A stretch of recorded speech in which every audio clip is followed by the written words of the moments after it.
This episode is proudly brought to you by our sponsors who make this content possible.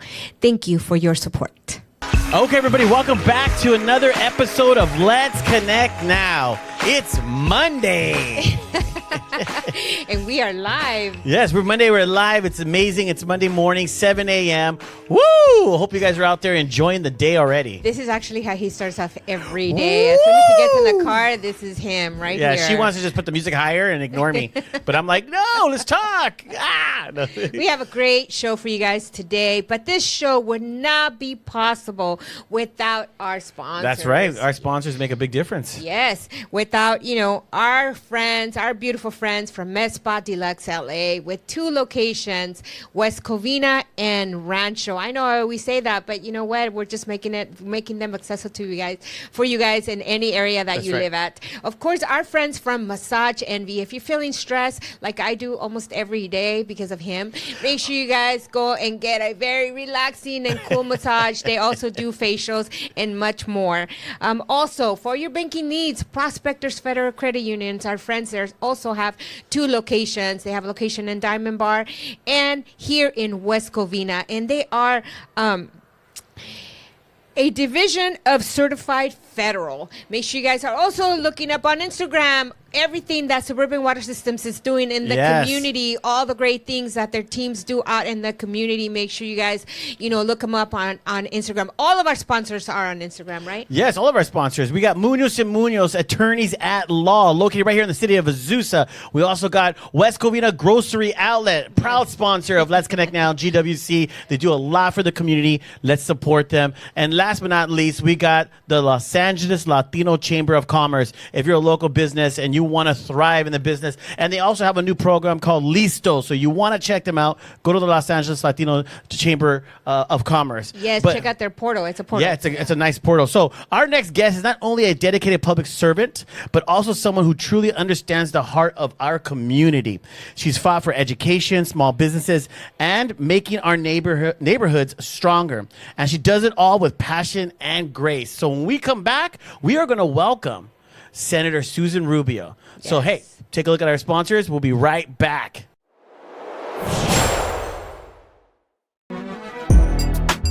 Hey, I'm Michael. I'm Ralph. Welcome to Munoz & Munoz. Come check it out.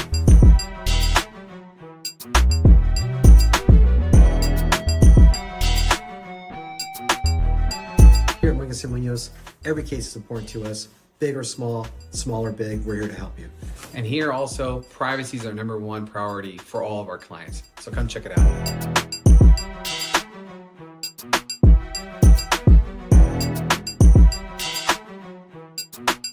Our #1 priority is serving the community. We want to give the best attorney service out there in the industry. We're here to help you. Please call us for any personal injury or criminal defense needs that you may need. So thank you guys for visiting our firm. As you can see, I'm here, Michael's here, always ready to serve you guys for any questions. And please, do not hesitate to call us for anything you need. It could be the simple question, we're here for you. Y sí, hablamos español.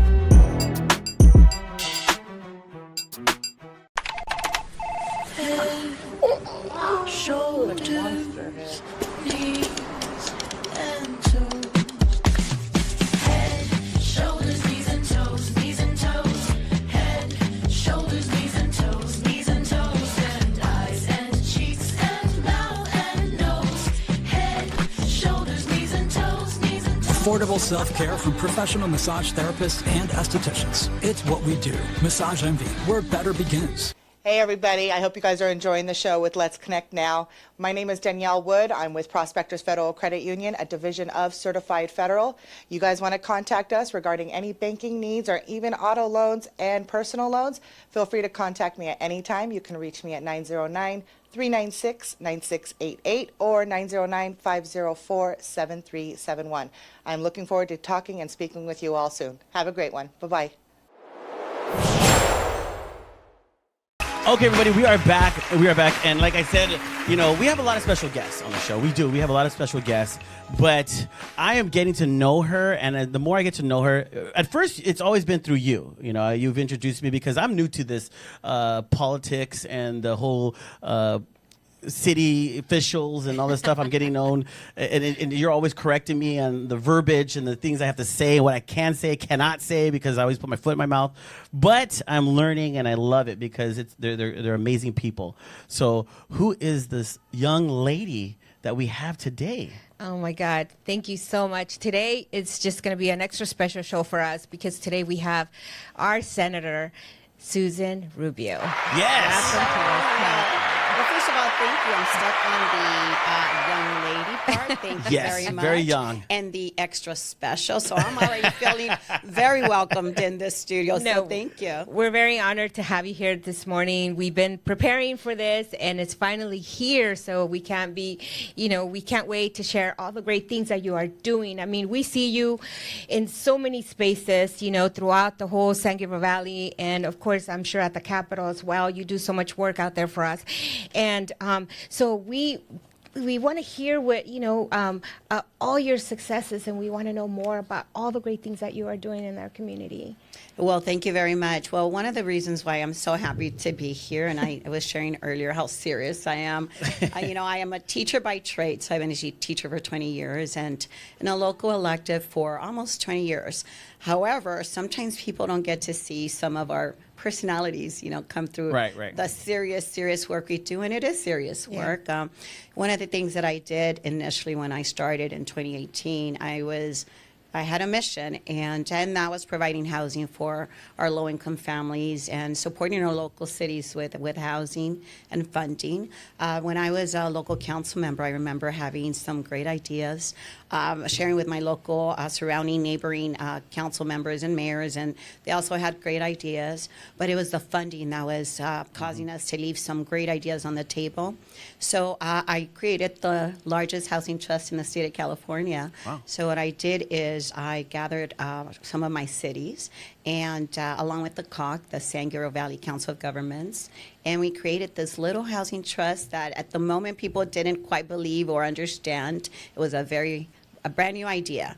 And that was, instead of working in small cities and silos, we're going to bring everyone together and see how we can tackle the homeless issue. We know that homeless travels from one city to the next. We clean it up in one city, they go to the next city. So it wasn't about just dismissing those on the street, but really providing housing and opportunities for them to get back on their feet. So we started with 5 cities. Now 26 cities have joined. Wow. We're nearing 1,000 affordable housing units.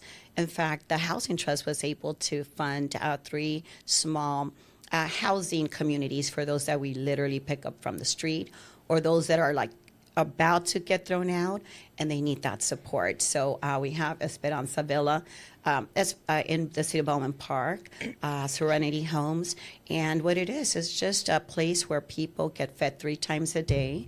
They get services, whether it is mental health services, substance abuse services.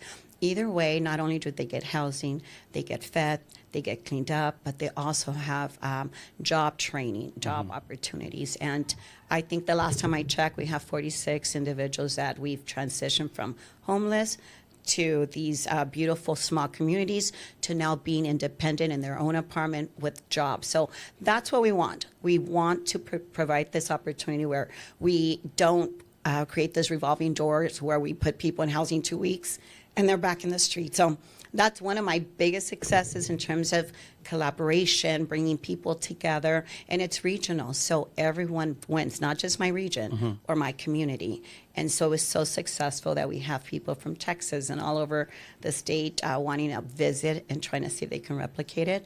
So then I created SB 20 that will now give other communities across the state the opportunity to do the same. So as long as we're housing people and we are making sure that our students have a place to go and families are feeling protected, it's a win for everyone. So that's just one success. Wow, that's so wonderful to hear, because we don't hear about the success stories much often than we do the ones that, the stories that are just, showing pictures, the media showing, all the homelessness issue that is going on in different communities. But now you're sharing these success stories, and we need to hear more about that, because that's important, right? Because we see that in our own homes, our own communities, so that's very important. But But thank you so much for sharing that. But, for those folks, and I'm sure there probably isn't, but for those folks that don't know your story, let's go back a little bit to how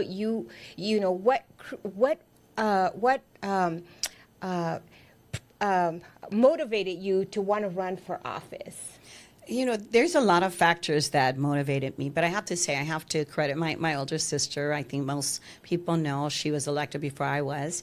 And we're proud to say we're the first sisters in California history. It's never happened before. And so it always takes a role model, correct, to set the pathway. And so I always think of her, how she had it the hardest because she didn't have anyone else to look to. And so she really did break those barriers for me. But initially, our story is not very different from what's happening today in terms of immigration rates. Both of us were born in Juárez, Ciudad Juárez, Mexico, which is one of the most dangerous places, in my opinion, in the world. And so my parents didn't want to raise little girls in an area that was so dangerous. So we moved to El Paso, Texas. That's where we started elementary. And early on, we found out we were undocumented through an experience that we didn't anticipate, and that was when we were kids. My parents were deported, and therefore all of us, the entire family, had to leave the country. And so when we came back, one of the, again, so young and so almost naive, we always had in our hearts that we wanted to help people like ourselves, families that really struggled to find their way in this country, and also make sure that we identify with those that we were helping. And so both of us became teachers, and we both have had these conversations about what started our teaching career. And really, to us, the pivotal moment was when we came to this country. I am a twin. I have a twin brother. His name is Robert. And, I know now as a teacher, to my detriment, right? I was a GATE student, a gifted student, such a go-getter. And I have a twin who didn't quite measure up. And so when we started school here in California, they tested both of us, and I scored really high, so I skipped a grade. Where he wasn't, it wasn't that he wasn't smart enough or he wasn't at grade level, but his issue was having to come to a new country. He didn't know the language. I learned it very quickly. And so they tested him on his language deficiency. Well, of course, when you don't know the language, you're really going to do very poorly. Yeah, it's hard. So they deemed him at the time, that was the expression they used, mentally retarded. And so they separated him from me.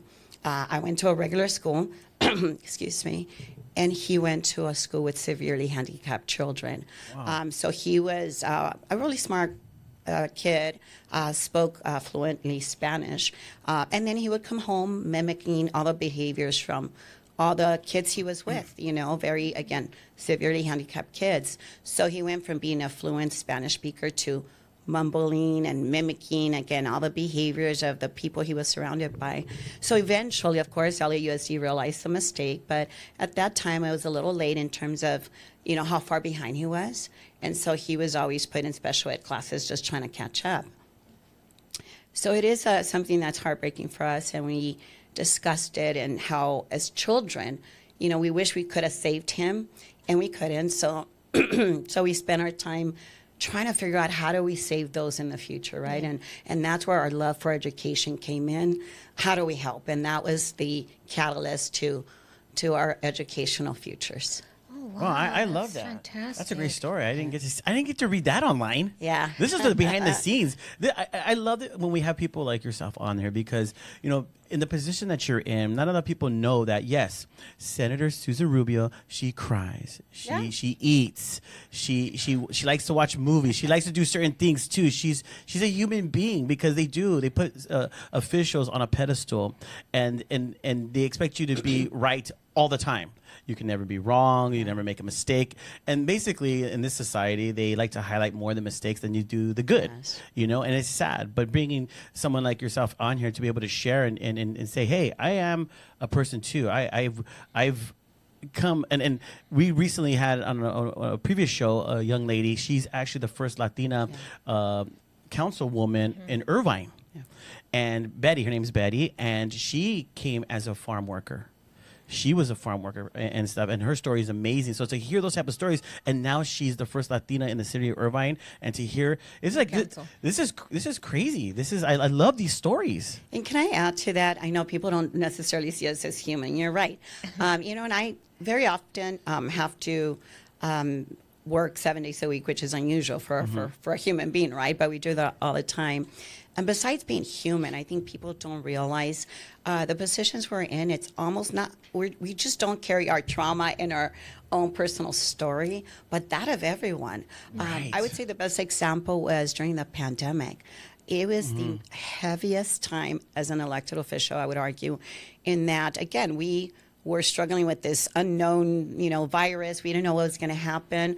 Of course, we were also scared we were going to die or what could happen to our family members. But throughout the pandemic, we started getting all these people coming to us from their family members dying to being thrown out of their apartments, not having food. And so not only do we carry what we have, our story and our own personal challenges, but everyone else's. So it does become a little heavy at times.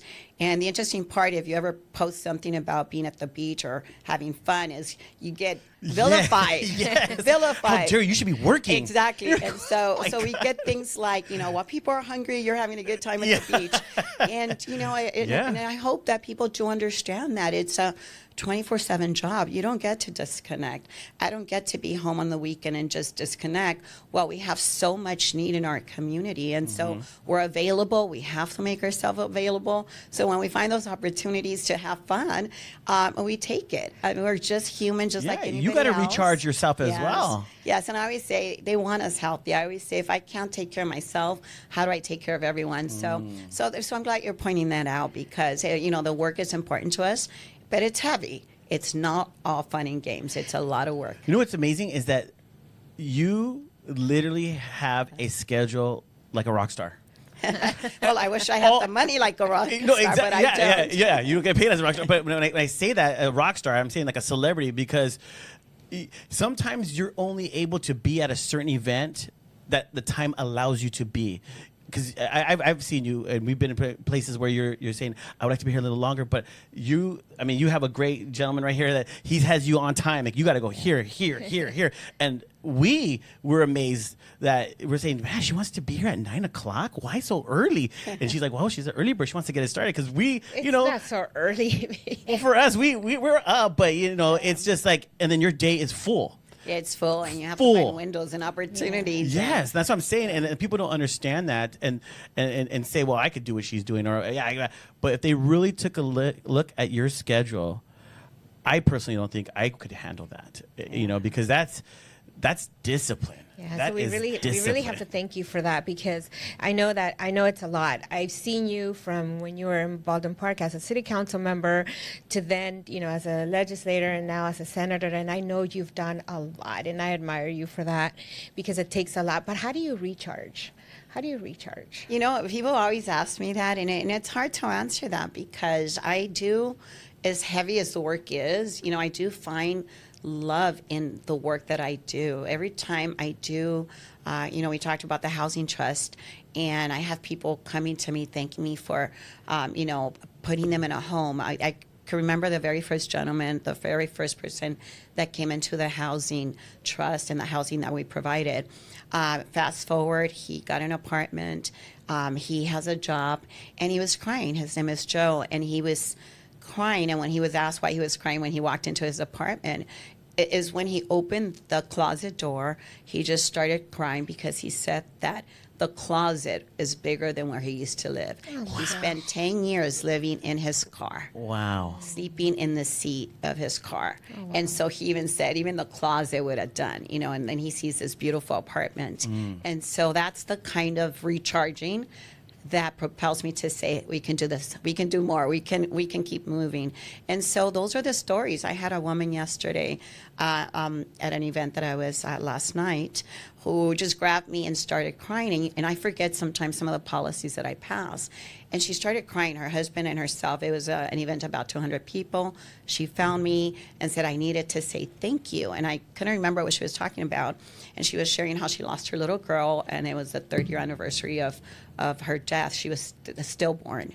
And I had forgotten, I had passed a bill that said that, let me go back a little. We do have paid family leave. What happens is when you have a child, you're allowed to take home time off to bond with your child, make sure that you have time, and then you come back to work. But nobody recognized, and people have miscarriages.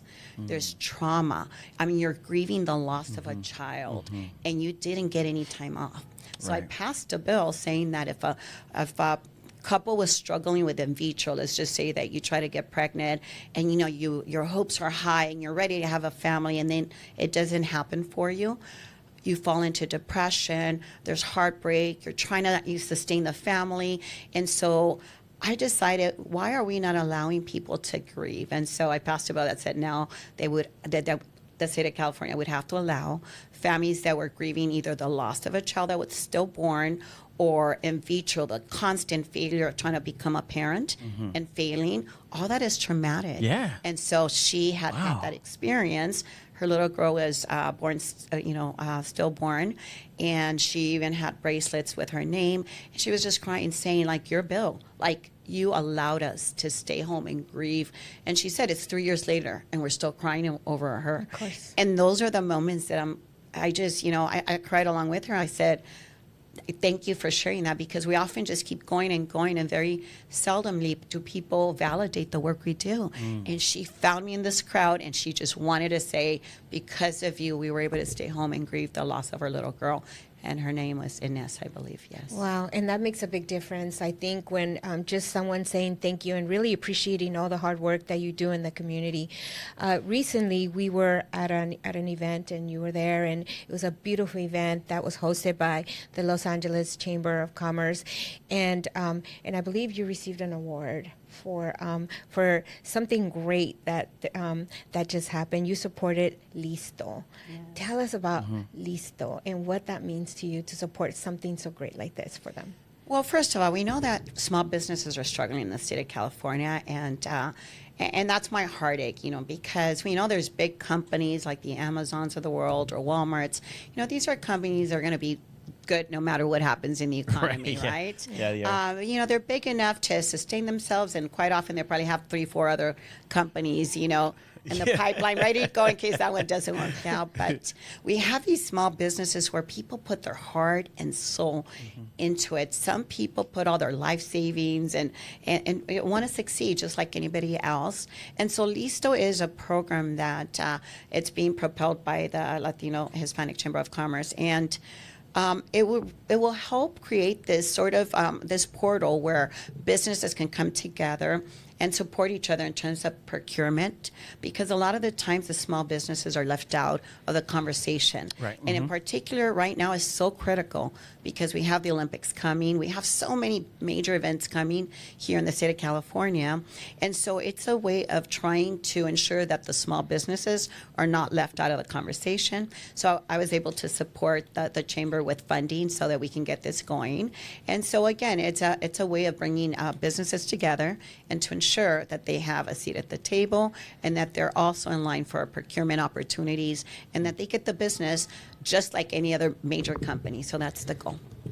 No, I love it, and because the GWC, we work a lot with small businesses. I mean, that's a lot of people, mostly on a daily or weekly, they come in here and they're asking us, how can I start a business? I'm an entrepreneur. And then there's a hair salon right around here. So they, the young ladies, they come in here and they want to open their own salons and all this stuff. So yes, the small businesses are the driving force of this whole. And as a council member, I always used to say that, and I'll say that now as a state senator. I always say, like, these small businesses are like the engine driving all our local economy. And without all this opportunity, not only do they provide tax dollars for our cities, but the jobs that they provide. I mean, these are critical opportunities for our families, and so we have to support them. So I'm a strong advocate and supporter of our small businesses. Wow. Thank you so much. And I know you wanted to also touch on what recently just happened with the fires. Tell us about that. Yeah, I mean, yeah, my heart still goes out, and for anyone listening, we have a lot of families who lost loved ones during the fires in January. So we had the Eaton fire, and then we had the Palisade fires. In fact, these are the most expensive fires in the state of California. When I came in 2017, I was tasked, 2018 rather, I was tasked with being the chair of the insurance committee on the Senate side. And that meant that I was tasked with solving the insurance issues for the state of California. In 2017, that's when we had the Paradise Fire. And that's when an entire community was wiped out. We had the Woolsey Fire. We had the Shasta. That's when the fires were starting to grow in a way that were, really devastating for our communities. And at the time, I used to say those were the most expensive, most devastating fires where we lost lives and property, and hopefully we never have them again. Yeah. Now, this new fire became the most expensive. It just keeps growing and growing, and so we have been on overdrive trying to make sure that we try to help not only those families that were impacted already, but future fires. So right now I have a bill that's going to create a commission. And what we're finding is that California has a lot of different rules, meaning CAL FIRE has the rules on how to retrofit your home to make sure it's fire safe. Then we have the insurance commissioner, then we have the state, and so many agencies. So we're creating a commission with all the players to ensure that we have a list of recommendations for families on how to make their homes fire prepared. It's called home hardening.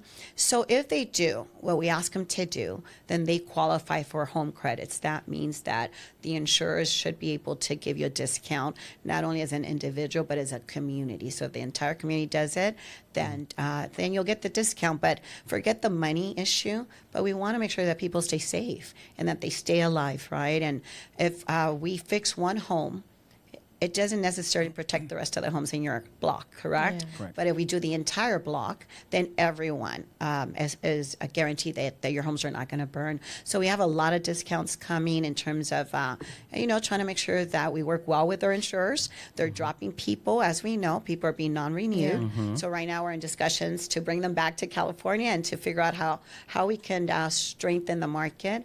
And so one of the things that we found through the Altadena fire was that we had a moratorium on insurers not dropping homes. And that was important because after a catastrophe, they were being dropped. Yeah. So we did a one-year moratorium. What we found is that businesses were left out and that, their facilities burned down and then now they're being dropped, right? So I'm a co-author to a bill that's going to put a moratorium on also businesses where they don't get dropped a year after they've been devastated, which will include nonprofits, HOAs. Sometimes condos are not treated the same way as homes. So I'm very proud that right now we are passing about, I would say, 15 bills. They're going to try to protect our homes, family, property, but more importantly, lives. We want to make sure people stay safe and that we continue to have our beautiful communities and that we don't have a community like Altadena that was so devastated. So, again, my heart goes out to everyone that's still dealing with that. Yeah. We took a drive. We went to an event over at Pepperdine University, and driving back home through PCH, it was. We watched a lot on the news about these fires, and when we're actually driving through there and just seeing the homes and the pillars and how the fire just washed all that, all those beautiful beach homes and I was like, wow, I wanted to cry. Yeah. I wanted to cry. I was like, wow, this is really, I don't know. My heart goes out to it seems all like a those people. movie. Yeah. Especially I saw photos. Yes. My friend went out there and he took photos. I go, where'd you get that from? He goes, I took them. I go, no way. That is crazy. Yeah. And I have to share, one of my heartbreaks during the time was the insensitivity of folks. We know that Palisades is one of the wealthiest areas, right? But it doesn't mean that people don't hurt when they lose valuable stuff. Their homes were lost, and I could hear often things like, oh, these are rich people, they can got deal money. with that. Yeah, we heard that too. And you cannot replace family photos. Right. You cannot replace, mementos from family members that passed. In fact, I had a gentleman who came to me and said if I can help figure out how to replicate some of the memorabilia from his dad, who had been in World War II, and he had lost everything. So when Dad passed away, left him everything from his uniform to his certificate, and you start understanding the depth of the devastation. It's not the structure per se. You're right. They have money, they can replace it, but their children's, first piece of hair, their tooth, these things are. That's the value. You just cannot Yeah. replace them. That's the value, the sentimental value. And so they're still dealing with it. Again, they can go find another home, but they'll never replace their mom's, beautiful little note they left at the table before they passed. These are things that I keep hearing about. And so again, my heart goes out to anyone, doesn't matter, rich or poor, you deserve to be, recognized, and we deserve to stand with you. Yes, and I wanted a little insight, Yes. okay, because I'm always learning. So, because people feel as though like, oh, you're senator, you should do something. You should just pass the bill. What does it take? Because I really don't know to pass a bill. Like, what's the details on that thing? If you wanted to summarize it, because they think like, oh yeah, you could just sign right there and here, yeah, it's passed. So I'll tell you, well, you're asking the right person because I teach government to not only third graders, fourth graders, but I taught government in high school. And so, yeah, you're asking the right person. And that's exactly what they say, right? Like, what, can you do this because next week I need X, Y, and Z? And I'm like, no, it doesn't work that way. And so they're always, like the high schoolers are, their jaw drops when I tell them the process and the process. It goes on. And at the end, I always say, I wish everything passed, but then you still have the governor either vetoing the bill and saying, sorry. So I'll give you an example. So I was trying to pass mandatory kindergarten. For all of you out there, I'm sure you think it's mandated. No, it's not. You don't have to go to kindergarten. You're not forced to go to kindergarten. It's an option for parents. And as a second language learner, as an immigrant parent, immigrant child, I knew that my parents put so much value on what the school district said. If they said it was important, we would be there. right. If they didn't say it was important, my parents would think, well, it must not be important. So what we're finding is exactly that. If you tell, those Latino parents, it's not mandated, what do you think they're going to do? Oh. They're going to keep their kids at home, right? Because they don't have to buy clothing for them, materials for school. But what's happening is that a lot of our community is starting a year behind their peers. So by the time they go to first grade, they're already 2 years behind. Why? Because other families have started in pre-K, preschool. And so they already have 2 to 3 years in advance. So going back to your question, how do we pass it? So I've been trying to pass this for 3 years now. That's how long it's taken. Wow, 3 years. And it's been vetoed twice, and it's really difficult. But you start in January. You introduce bills, and then you have to pass them through a lot of committees. But in the interim, you have to meet with stakeholders. I remember the the parents that teach their kids at home were up in arms saying that I was going to force them to send them to school. They were outraged. But, you have to work with people. I had to sit with preschoolers. I had to sit with these parents who are they teach them at home. That's an option for parents to do homeschooling. And so they thought that I was going to force them. And so we sat down, and it's about negotiating, what would you like to see? And at the end, I brought, 10 people that were up in arms. And then at the end, we all came to an agreement. And then we ended up moving the bill forward and went through like 4, 5, 6 committees. And then in August, that's where we're at right now. In August, every bill that any legislator has put forward, that's when we vote on the bills. So then you think you're done, right? It passed.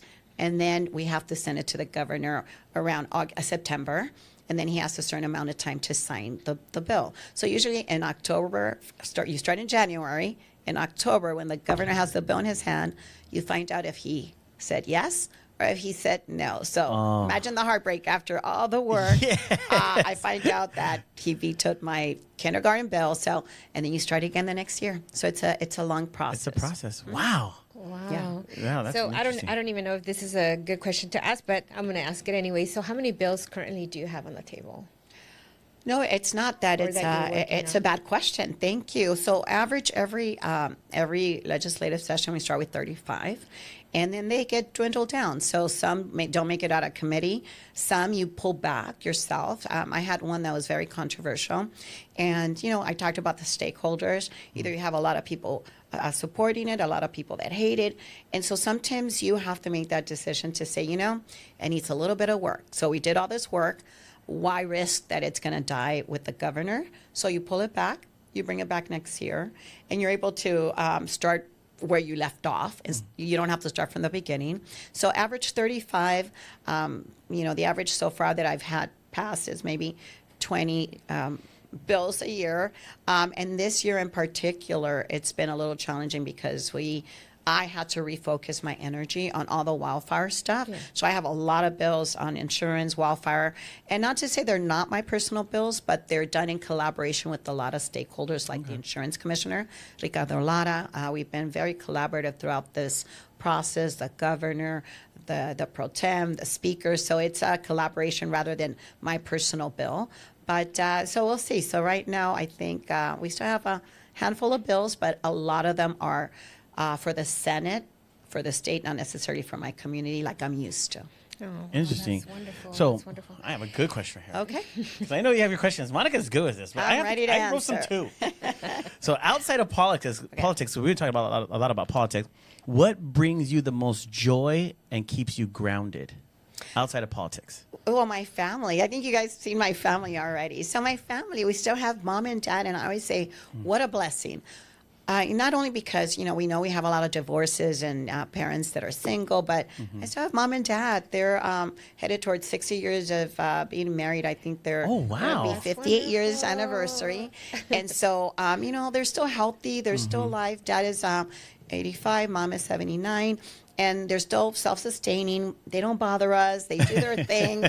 They do call us all the time, like, why are you not coming enough? And they keep us grounded, right? Ask my mom if she cares I'm a senator or that her other daughter's an assembly member. She doesn't care. She's still mom. She's still going to yell at you. Get over here Yeah, now. get over here. And why are you doing that? And sometimes I'll do interviews in Spanish. Leave it to mom to call me to tell me how horrible my Spanish was. And then she'll pull out at one word and go, ¿qué es esto? Esta palabra no existe. I'm like, I don't know. Like she's telling me these words don't exist. I'm like, well, I don't know. I made it up on the spot. Oh my God! Because we're fluent Spanish and we do the best that we can. Right. I never went to school in Mexico. I never, learned how to speak proper Spanish or write. But, we do pretty well because my parents speak Spanish. So that's what she's good at. She's like my conscience saying, get better. That's not a word. You said it backwards. And so they humble us. They don't care. They humble us. And I have to share with you, even when I got sworn in, Pro Tem Atkins at the time swore me in. And she's a good friend of mine. She's a good friend of Blanca's as well. And she was swearing me in. And so she was standing there with Blanca and I and my parents. And she tells like a group of 100 or can't remember how many people, 200 people that were there to see us get sworn in. She says very seriously, she says, Blanca and Susan think that they're all that because they're the first sisters in California history. And then she looks at my parents, she says, they're the real rock stars. They're the first parents in California history to ever have two daughters in the legislature. And so she always, and so my mom, of course, feels so special. But so my mom is, a very opinionated, positive, funny. She's like the life of the party. And my dad is a little bit more humble. He came over with the Bracero program, worked the fields, the farms. He claims he built, all the freeways in Texas. And so I'm going to have to believe him, take his word for it, right? And so he's, comes a little bit more humble, a little bit more understated. And my mother is, a force to be reckoned with. So they're the ones that bring us the joy. And, we're always very family oriented. So, awesome. So we find opportunities to get together, to travel. And so that's what keeps me humble and grounded. But I have other passions. And I think you guys got to see a little bit of it. I'm a dancer. I love to dance. And I'm a painter too. People don't know What? that. Painter? I taught myself how to paint, and one of my talents is I always tell people I literally can look at anything on the wall and replicate it. So I'm yes, it's just for fun. I don't sell it or anything. wow. But if you ask me to paint something from scratch, I may not. Yeah, I can't do that. But I could look at anything and I can copy it. Wow, And I that's have- wonderful. I'm gonna have to see take you on a challenge there to Yeah, see and I have. because she likes to paint too. Oh, you do? Yes, that's You one of her see? things. Yeah. We got to have a I think painting party. during A COVID. paint off. Yeah, during COVID, I had to find ways to cope with what was going on. So I started painting, and I have a couple paintings in the room that I made, and I'm very proud of them. And people ask me, "How did you do that?" And I said, "I don't know." And she tricked me. She'll go, "Oh, what do you think about this?" I go, "Oh, where'd you get that? It's nice. Where'd you buy it?" She goes, "I painted it." I go, "Oh, whoa, that's nice." Yeah. So Well, see, and I have the opposite problem, though. You know, COVID, you say you had time. And I used to do that prior to being elected to the Senate. Ask me if I've had the opportunity since. It's a challenge. You know, I have here and there, but prior to being in the Senate, I used to, because I used to teach art to my students, Oh, you know, okay. so that's part of the job, right? Getting creative, getting them engaged. Yeah. So I taught technique, strategy for them to be able to paint or draw. And so that gave me the opportunity to also, you know, do my own thing, right? But, you know, for us during the pandemic, that's when you didn't have any free time. You were working all the time, solving everyone's problems. So really, a lot of the personal time that we have is very limited, very minimal. So I have Yeah. to really pick and choose when I want to do something, because we hardly have any time to do all that personal stuff. Yeah. Well, that's wonderful. Thank you so much for sharing that. That just means a lot, because we have a lot of things in common. Yeah. When I was when we had the Assemblywoman, your sister here, we had a lot of things in common. I just, you know, my head was just like going and say, I need to stand with them outside of work and really have a conversation with them, so we really get to know each other and see how much we really have in common with people. Yes. Right? When people really take the time to get to know you, they find that you're just as normal as anybody. We are so normal You and know? so boring at the same No, time. you're not boring. You know, No, I see that. because you guys get see to that. see the work, but you know, I always find people like you guys doing this. How exciting to be talking to people and learning Yeah. and growing. And for us, it's always, you know, I mentioned very heavy, but it's almost, you know, I always describe it. It's like going to college, but taking 10 to 15 classes Yeah. a day.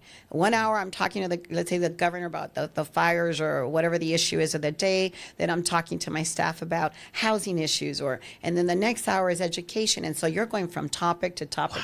So it's, you know, it's, as a teacher, you know, it's been the love of my life, because I don't want to stop learning. I don't want to stop growing. And I used to always tell my students, like, never stop learning, never stop growing, and be a lifelong learner. So I feel that this has given me that ability to keep learning, keep growing, and you know, in the process, not only growing for myself, but doing a tremendous, incredible job to really support my community. And so I'm very proud of that. A lot of the work that I do as well, which it's important for me to mention, is, you know, I work a lot with, you know, children that have been molested, human trafficking victims, domestic violence victims. And so if you ask me what's the biggest pool of bills that I have, it's in that space, you know, trying to save children from being abused in foster homes or being human trafficked. And so, you know, I've done a lot of groundbreaking legislation in those fronts. In fact, I get invited to speak nationally, internationally, to go, you know, to speak in other countries about my domestic violence policy. So it's just humbling. You know, we talk about our humble beginnings, and when the UK is calling me to be a guest speaker at their convention about domestic violence, it is almost one of those aha moments. You know, this little girl from Juarez who lived in Pico Union, you know, because that's where we landed, all of a sudden is being invited to go to, you know, to the UK to speak on these important issues.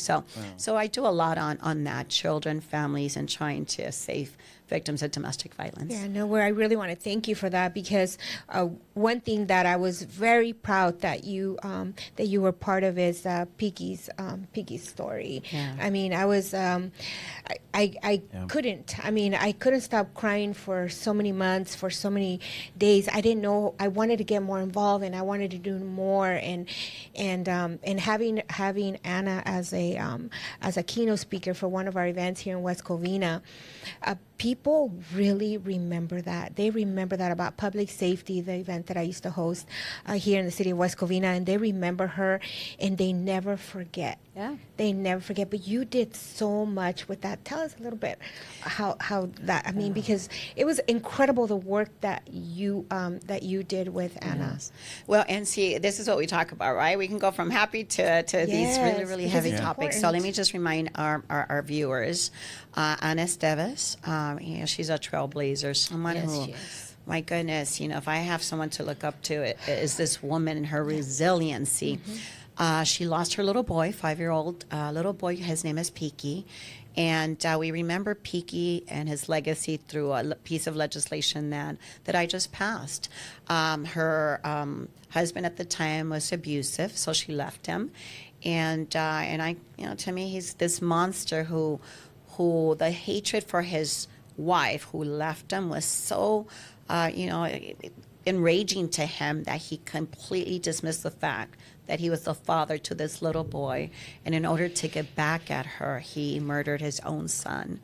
And it was a very tragic story. If anyone remembers, we followed it because Peaky was missing for 9 months. And father kept saying he didn't know where he was. And it just breaks my heart. The last outing they had together was Disneyland, and so I envisioned Peaky just happy at Disneyland playing, and this individual, literally just gave him this happy last day only to murder him later. And so we did pass Peaky's Law. I work a lot with victims of domestic violence, mothers of murdered children. There's about 950 children that have been murdered at the hands of their own parent in the last 10 years. And so I work with these really horrific stories. So Anna was instrumental in both of us helping shape this policy that she's been trying to advocate for in the entire nation, not just in California. So we were successful. We passed Peaky's Law that will help, just reframe and reshape the court system. At the time, she pleaded, for her little boy to be just left with her, take full custody because she recognized that this person was dangerous. And I won't make the story long, but at the end of the day, her pleas, her heartbreak as a mother were not heard. And Peaky expressed how daddy hurting him or not being the very best dad he could have been, and she recognized that he was in danger. But anyhow, they didn't listen. The court system, the judge put him in the hands of that individual who ended up murdering him. So we reshaped. We did a couple of things that will place.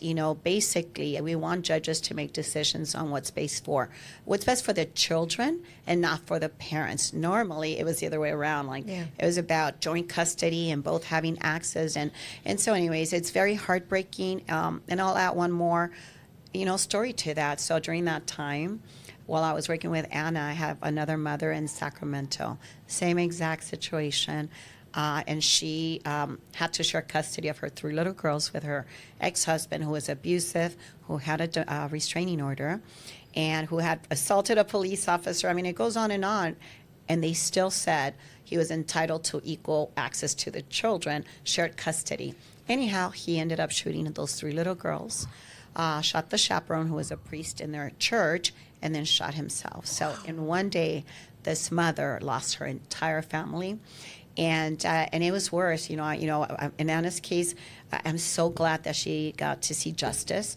I believe he's doing life in prison, where this other mother was just everything ripped away and no justice. She never got to even, yell at him, talk to him, understand why he did that. Right. Anyhow, so these are not isolated cases, so that's why I want to thank Anna. I mean, the trailblazer who continues to fight every day, but there's so many mothers, again, who are still suffering this, and it's heartbreaking. So it makes me want to cry. So maybe we should move on. But Anna, if you're listening, you're my hero, and I'm so glad that we were able to do this for Peaky and for other parents who we hope they don't suffer the same fate. Yes, and her work definitely goes appreciated. It's very appreciated among so many different groups and people. So thank you so much, and thank you for sharing that. That's because so now I'm starting to not realize, but know what fuels you. Yeah. I mean, these stories today, and just hearing about the bills and all these things that you're involved in, it's.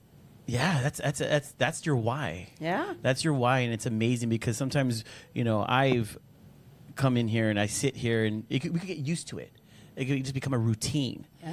But there's times I do come in here before her or something. She just, and I sit here and I just go, wow, this is us. Yeah. This is what we do. And then and hearing your stories and hearing your why. Yeah. this is what drives us to continue to put these type of stories out on a weekly basis. So, and let me share with you, I mean, it comes from personal experience and personal trauma. In fact, last month I was able to obtain my third restraining order. And so, I have my own story. And because I know that I have my own story and I know, the struggles, I was able to connect and identify with all these victims, all these women. Even last year, 2 years ago, we started to try to change the law for human trafficking victims. And I know in California, or for ordinary citizens, it seems like everything is so black and white. It should be easy, right? So let me give you an example. My colleague, Shannon Grove, passed a bill, and I partnered with her to pass a bill to make selling children a felony in the state of California. People are surprised when I tell them it's not automatic.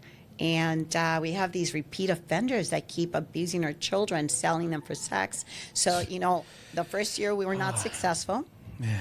I want you to think of the topic. Wow. And so we came back the next year, and she's a fighter, Shannon Grove. I have to give her all the credit in the world. And she and I, just as a support system, we were able to change the law and make it a felony. So the first year we went after the buyers.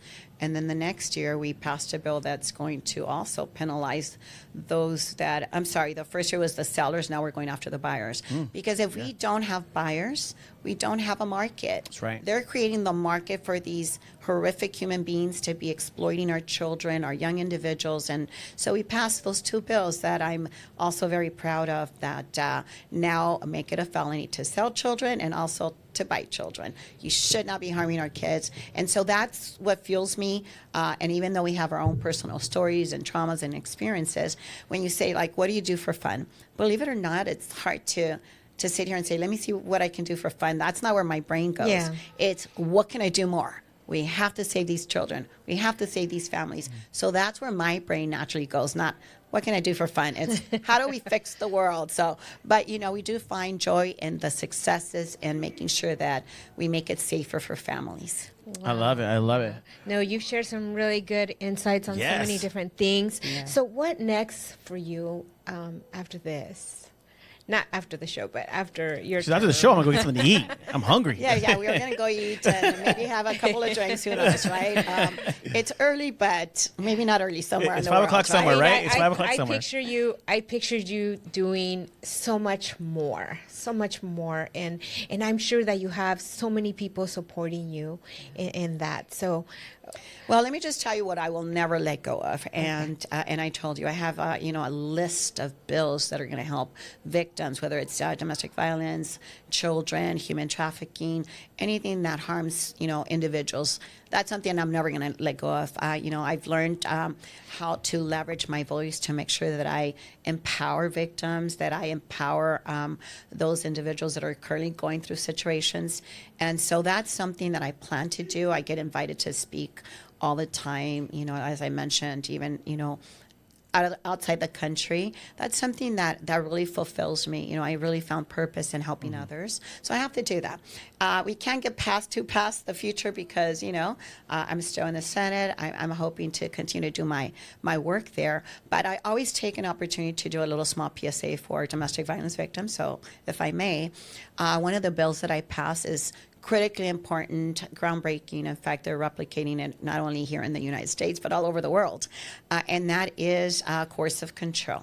I passed a bill that now in the state of California recognizes coercive control as evidence for domestic violence. So let me tell you the difference. Okay. Before, even when I went to court and others go to court, you have to show evidence of violence, physical evidence. You better have your pictures of your bruises, your broken nose, arm, whatever the case may be, right? In order for a judge or even those that are in the power to make those decisions to see you as a victim of domestic violence. And so, through research and all the work that I do, we find that that's almost the last step. What's more harming to a victim is the psychological trauma, the psychological abuse. And what does that look like? Ana Esteves had a little bit of that, where her abuser used to go in her computer, pretend to be her, and then be sending out messages. I think she shared that he went into her accounts and tried to run her credit. These are some of the coercive control tactics that abusers implement, and the classics. I tell mothers out there, fathers out there, the first question you ask your teenager or your friend is he or she hurting you? Has he hit you or has she hit you? We have to change the way we say things. You have to start asking, are they forcing you to do something you're not comfortable with? Yes. Because that is what coercive control is. They start selecting the friends for you, who you should hang out with. They start telling you whether or not you should go see your family. That's isolation. That is, textbook coercive control. They start taking you away from your friends, your family. Then they don't let you make your own money. They don't let you go to work, go to school. Before you know it, they take everything away, your free will. So by the time you're ready to leave because they assaulted you, you're so trapped in this relationship because you have nothing. You don't have income. You don't have your friends, your family, and that's called coercive control, where they strip you from your dignity, whether it's telling you how ugly you look because you wear so much makeup or your hair, and they start tearing you down. I had one case where a woman was tied up for 4 days, and she was naked, and he would not feed her. Was literally starving her. Every time she wanted to go to sleep, he would shake her away. After 3 or 4 days, she was delirious. And I think of these are tactics that people implement at war, overseas, while they're fighting the enemy, right? Yeah. To get them to speak up. Well, this victim was so traumatized. She was diagnosed with post-traumatic stress. But there's no physical evidence. I mean, this guy just tortured her psychologically, right?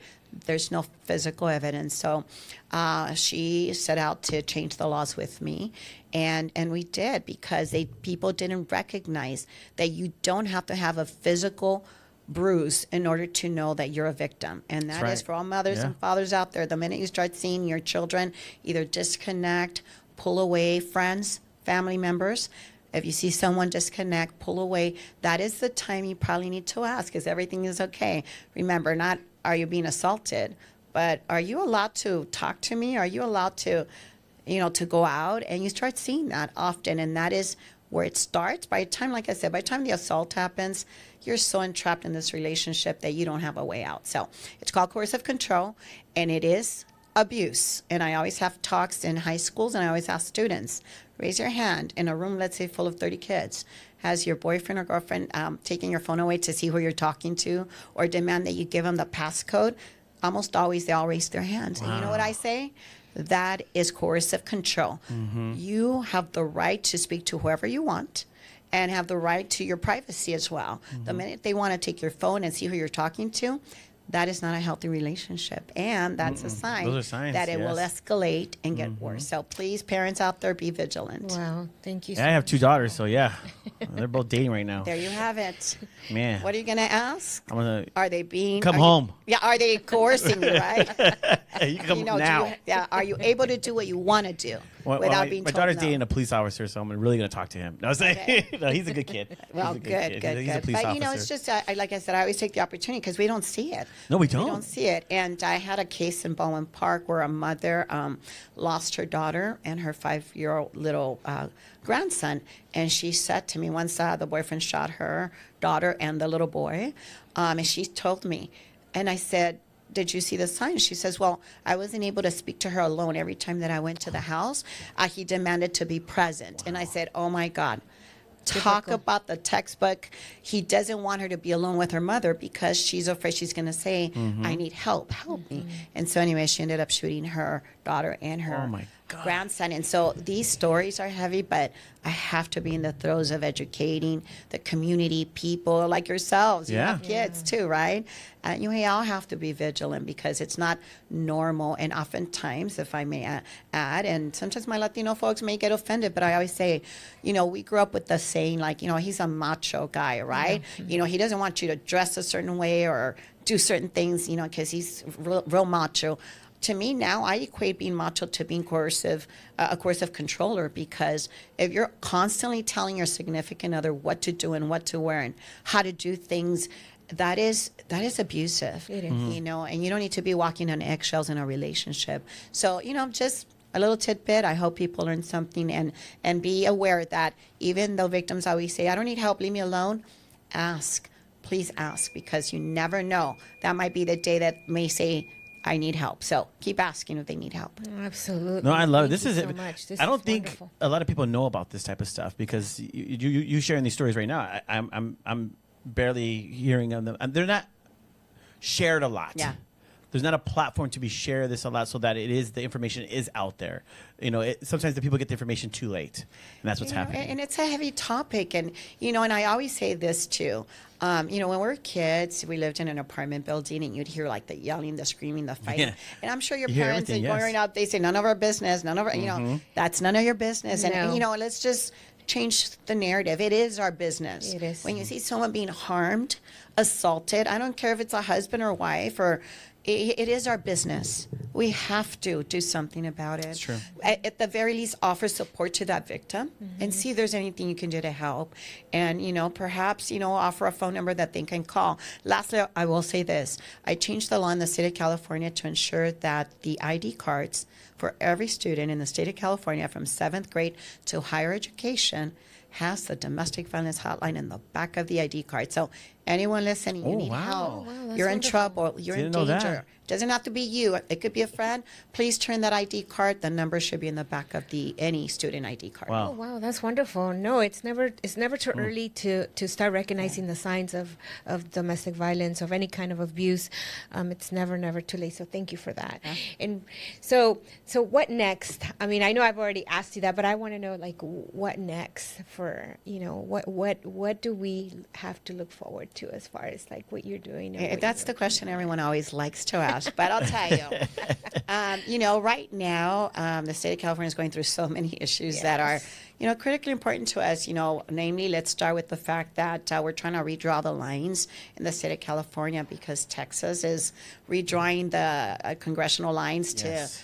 to be able to take Democrats out and give the president 5 more seats. And so in California, we are considering doing the same thing to balance the scales, not to break laws, not to disadvantage people, but to balance the scales. So that's the heavy work we're doing right now, trying to, and our model has a trigger. If Texas doesn't, take people's rights away of, being able to have representation that reflects them, then we won't do anything. But we're watching Texas, and if they change their lines, we're changing our lines. And so that's the heavy work we're doing right now. So Wow, we're interesting. not going to get past the fact that we need to fix what's happening now and make sure that democracy remains intact and that we give support as much as we can to everyone that's being harmed from all the rates that are happening in our communities.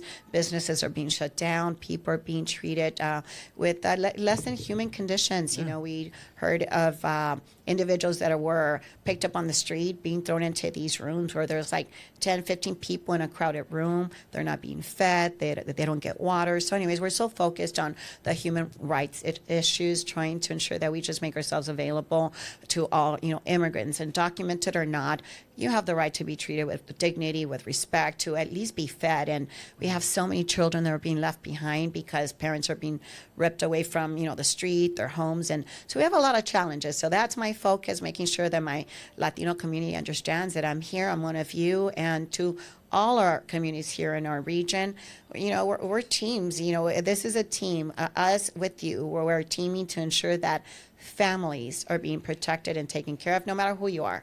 That is the basic, I think, obligation of leaders, to ensure that you have the basic needs to live, survive, and be treated with respect. Yeah, and that's a heavy issue right now too, like the whole immigration. And I'm sure your office is probably being bombarded with calls because Yes. people are really, desperate. They're trying to find, solutions because they hear so much, so much that's going on. And there is great groups helping these folks. And I just want to see more help for them. I want to see like hands-on action when they need it right there and then, because people are taking desperate measures, and I'm seeing a lot of that through family, through different friends, and just conversations that people are having, even people coming here to ask us certain things, and we're seeing it you know, in our own backyard. So it's really sad. But thank you so much for addressing. So can I make just a real Yeah, quick of connection? course, I know of that course. people sometimes think, like, you know, federal issues are not affecting us here. So I'm just going to take it away from, you know, the immigration issues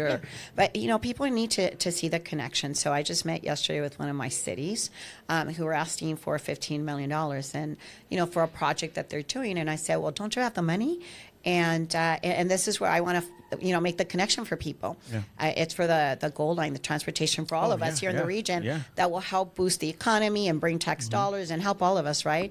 Not only with transportation, but making sure that our climate, you know, that we meet our climate goals. But and they said, well, we had the money, but it just went up $15 million because, you know, the tariffs, all the materials and everything else automatically went up overnight. And so my point is that there's a connection, and so our job is to make sure that our economy stays strong. We're the fourth largest economy in the world, not by accident.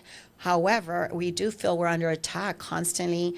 You know, we are losing funding for early, child care. We're losing funding for senior meals. We're losing funding for, you know, in fact, 81 million, I believe, was frozen in terms of grants for students going to college. Someone has to take care of that, right? And so state of California is stepping up. We're stepping up and we're putting whatever we need to do forward financially to support our students, our families, our seniors. But, you know, of course, our budget is taking a hit. And it will continue to take a hit unless, you know, we as a society recognize that it's not harming one person or the other. It's really harming all of our economy. So hopefully, you know, we can get to a good place where we continue to thrive and help everyone, no matter who you are, what you look like, and where you come from. I love it. That's Well, thank you so much. I want to end on this note because, you know, appreciate you coming on. Love the fact that you took the time to be here today. You know, I know. I know you probably feel like, man, they always try to just butter me up. No, we talk highly of you. We genuinely talk highly of you. Well, I hope. I want to record it next time. I we want to talk see highly it. of you. I need the evidence. Yes. Okay, guys, record. Now. But I want to ask 5 rapid questions. Okay. Just 5 rapid questions. They're nothing too I crazy. may or may not answer. Let's see. Oh, you'll answer. This is easy. So, number 1, coffee or tea? Coffee. Oh, okay. A lot of coffee. Tacos or pizza? Tacos. Tacos, all right. Morning person or night owl? Every minute of the day. I don't get a choice. I don't get a choice. Okay, you'll get a choice. I have to. So no matter what time it is, I have to be there. she's like, I'm up today, 9 a.m. She woke us up. Get here, guys. Yeah. So, okay, what concert would you attend? Your music, what concert? An ideal concert. People sometimes find this to be shocking, but I just love hardcore rap. I'd be what? LL Cool J or Ice Cube. What? Oh my God, we gotta make that happen. People are shocked. In fact, I have the privilege. They celebrated the 50th anniversary of rap back in right, and so we had a lot of them up in the Capitol. I was like a little girl saying like, yes, yes, and I just love music in general. But yeah, so that's the kind of like an old school tribute to hip hop and rap back at. See, that's our SGV girl. That's Ballin Park right here. I was born in Ballin Park. So. And I think I told you the other day too, and I know how to dance. Yes, and she knows how to dance. Yes. So this is just ideal. Okay, a dream. If you weren't a senator, what dream job? What else? What dream job? Not. And I know you were a teacher too, but something that you've seen so much now. What would you say, man? That'd be kind of cool to do. Well, I mean, this is like far-fetched. Yeah, but I would far-fetched. like to be a rich entrepreneur so that I can do a lot of, let me tell you why. Because it's constant frustration when I'm constantly asked to help. Really, if I could do anything, I'd like to have a lot of money just to put a foundation out and be able to help as many people as possible. Because I help with policy, but it doesn't solve people's problems. But again, I know. Far-fetched, but I'm just saying I wish I had that kind of money. So you know what? We're gonna get her on that show. I think you could dance. There you go. Yep. Maybe and you're gonna raise up money and you're gonna win and donate it to everybody. There you go. But that would be ideal because the need is so much. Yes. So many people constantly. I mean, from diapers to food for their dog because they can't afford it, to housing, to big issues. So it goes small to big, but funding is always the issue. Yes. That's always the issue. Absolutely. Well, thank you so much for your time. Appreciate you. That's it. That's it. I thought you were going to challenge challenge me. Oh! He said he was going to challenge me. What I happened? know, that was I'm a still challenge. waiting for the I messed challenge. up. All right. Maybe it'll be a dance challenge or something. Oh, a dance challenge. And a paint off, he said. Yes, paint yes. off, dance off, you're on. Oh, this is gonna happen. This is gonna happen. And lastly, Jared and I, we talk a lot about, he always envisions what the Capitol looks like and what it would be like for him to be there and experience, being there. Is that a Why possibility? have you not called me? Of Yeah. course it's possible. Yes, Yeah, I we would wanna- love We're to going to make it experience happen. Okay. Yes. And this is what we're going to do. We're going to make it happen. And we might you take a couple microphones and do a couple little episodes down there. Come. Oh, It's my on. God. It is That on. would We're going to be outside the Capitol, where it's public property and public access, and we're going to do a little back and forth up there, and then we're going to put it on YouTube so That your would viewers be can see it. fantastic. I would love to do that. I would Because love if to. you want to see what it looks like, your viewers want to see what it looks like. Yes, he It's definitely such a wants to privilege. see it. Such a Because privilege. there's a lot of us where you're raised in Ballpark Park and stuff. I was raised La Puente. I was born in Ballpark Park, raised La Puente, Hacienda Heights, and I got to know this whole side by being a part of the GWC. So I'm still learning and growing, and it still fascinates me. But it's such a wonderful experience that I've been there 7 years, and it's not lost on me. I still walk in every day Gives you going, that wow, like this is my office. Like, wow. And you have to continue to appreciate it and continue to be that humble. But everyone should experience it. And by the way, it's your people's house. Come, it's free. They don't charge to come inside the Capitol. And we have tours, and so come. Everyone should experience it at least once. I love it. So that's Well, what thank we're you. It's gonna on do then. next. We're taking that challenge. We're going to do a podcast on the Capitol steps. Yes. Oh my God. Let's it's do gonna be it. amazing. I'm You heard it excited. right now. I'm so excited. Well, thank you so much. Absolutely. Appreciate Thank it. you. And Thank you. this episode is going to be on next week and stuff. So we're definitely, we're going to be able to, and then we have a lot of other events that we're going to see you at as well. I'm nonstop. You'll see nonstop. me everywhere. Yes. And I know she has your number, so we'll stay in contact. And it's just more to come, I guess. Yeah. More to come and more things to see what you're doing. It's amazing. So. Absolutely. Well, thank you for the opportunity. I love being here, and invite me again. I'll be here. Oh yes. All right. You know what? What? The sisters. Yes. We'll get both of them together. You would need 4 or 5 hours. Come on, like Oh, this. this is gonna go amazing. good. This yeah. is good. This is good. But thank you guys so much for tuning in. Really appreciate it. Don't forget, every Monday, 7 a.m., YouTube, Facebook, and we'll see you guys next week. Thank you so much for watching Let's Connect Now. Don't forget to share, like, and subscribe. And if you want to be a sponsor, contact us today.